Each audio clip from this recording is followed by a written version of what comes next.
kal hi pathi ni zin kal a hi to kitonin sep divak le umpo zi ka chu p lc nei sial la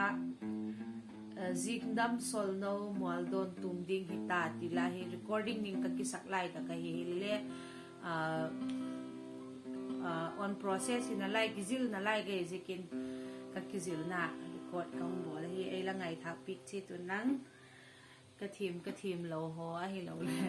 la ngai num lo ho ai lo le request dang le la bol tu le comment a khan hung zik le chu no hung sta gao le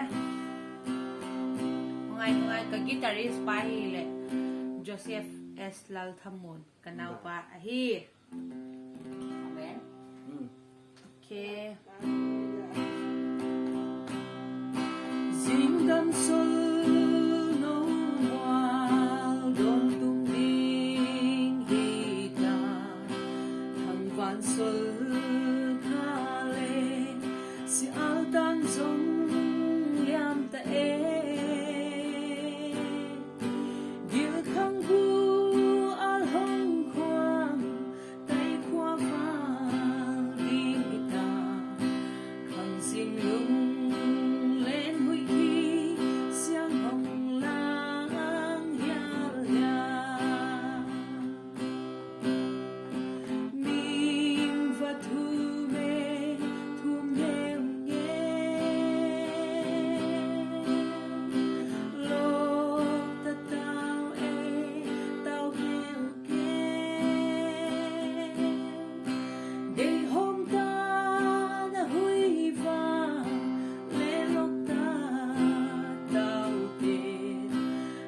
Yang sim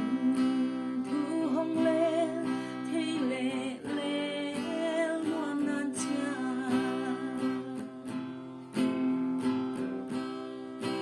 cứ qua loang đi nhìn thầm van mau dim dim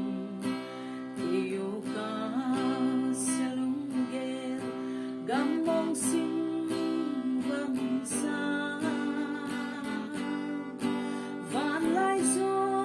la tung su ni la kim pi sim bang kalwan khi tui bang hong ul ching hei ke ve mim va thu me thum nghèo nghe